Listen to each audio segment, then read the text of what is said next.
Hi and hello. In today's video, we're going to discuss an aspect of matrices called the determinant. Every square matrix has what's called a determinant.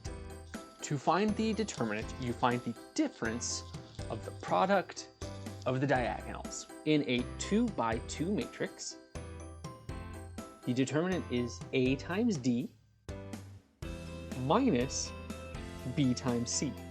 So let's look at a couple of examples. The determinant of the matrix 6, 5, 8, 3 is 6 times 3 minus 5 times 8. 6 times 3 is 18. 5 times 8 is 40. 18 minus 40 is negative 22. The determinant of 6, 5, 8, 3 is negative 22. Now let's check one more determinant, and I want to point out some notation that we can use. If I want to, the determinant of this matrix can also be written as the matrix, but skipping the top and bottom that go on each bar. So this would signify the determinant of the matrix, which again is found by finding the difference of the diagonals. 1/3 times 3 minus 2/3 times negative 6. 1/3 of 3 is 1. 2/3 of negative 6 is negative 4. 1 minus negative 4 is 5. So the determinant of the matrix 1/3, 2/3, negative 6, 3 is positive 5. It gets a little more involved if we step up our square matrix to a 3 by 3. So we're going to find every diagonal going down and to the right. So in this matrix, A, B, C, D, E, F, G, H, I will take my diagonals down to the right, so A, E, I.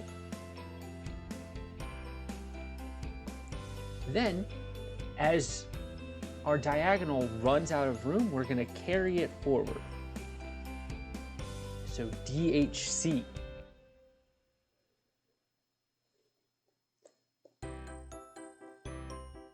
And then the last three go together, B, F, G.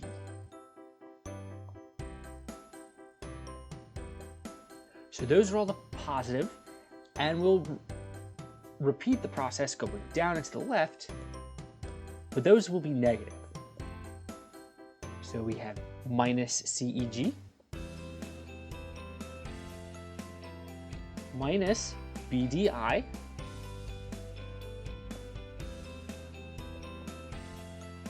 minus AFH.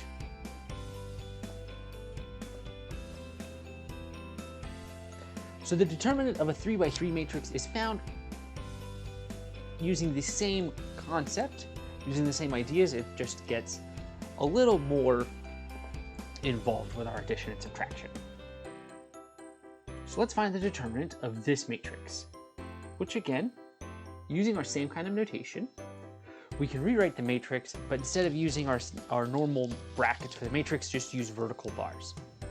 That signifies that I want to find the determinant of the matrix, which again, we'll take our diagonals down to the right. 4 times 10 times negative 1. Our next one would be negative 3 times 6. Negative 3 times 6 times 0. And our next one is negative 2 times 1 times 2.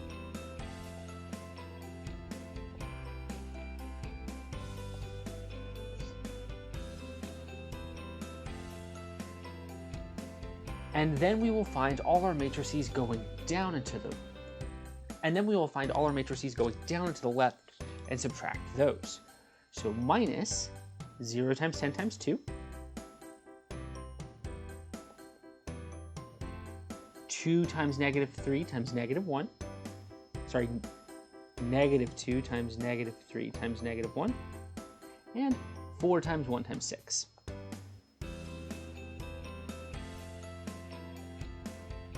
So let's find each product and then we'll add and subtract as needed. 4 times 10 times negative 1 is negative 40. 3 times 6 times 0 is 0. Negative 2 times 1 times 2 is negative 4.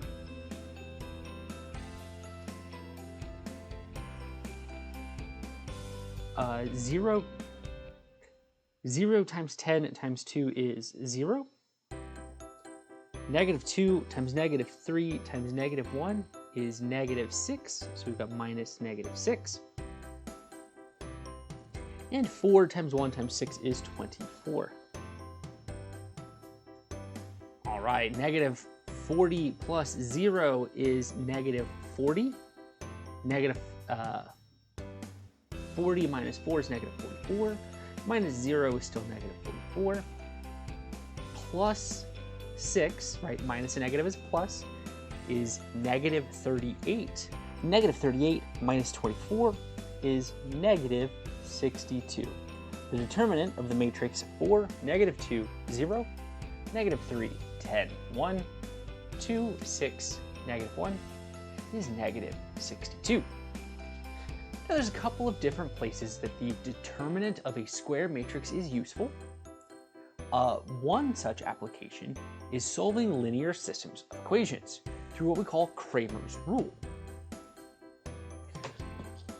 So one important definition to have is if we have a linear system, a1x plus b1y equals c1, and a2x plus b2y equals c2, we have what's called a coefficient matrix. This is just a matrix built on the coefficients of our x and y's. And we'll have an x column and a y column, and one row represents the first equation and the second row represents the second equation. Cramer's rule says that if we can solve an equation, Cramer's rule says we can solve a system of equations by swapping in the c terms for the variable we're looking for, taking the determinant and dividing that by the determinant of the coefficient matrix.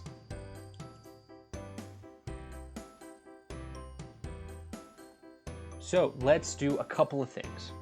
First, I want to find my coefficient matrix. The coefficient matrix is 1 for my coefficient on x, negative 1 for the coefficient on y, both from the first equation, 2 for the coefficient on x in the second equation, negative 1 for the coefficient on x, negative 1 for the coefficient on y in the second equation. So to solve for both x and y, I will need to find the determinant of this. D is equal to the determinant. So that's going to be negative 1 minus negative 2. So the determinant is 1.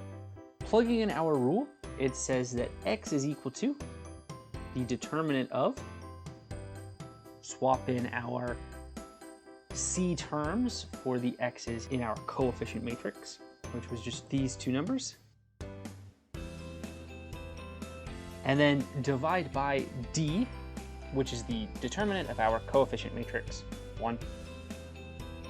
The determinant of the matrix in our numerator would be negative 3 minus 1, and then divide by 1. So we have x is negative 4. And we can repeat this for y. Swap the c terms in for the y's in our coefficient matrix, and divide that by the determinant of our coefficient matrix, which was 1. So the determinant of our matrix in the numerator is negative 1 minus 6.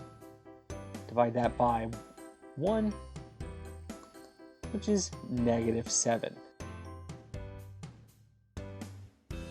So the solution to this equation is x equals negative 4, y equals negative 7. Now, one important fact to remember from studying algebra for all these years is that we can solve any equation by graphing.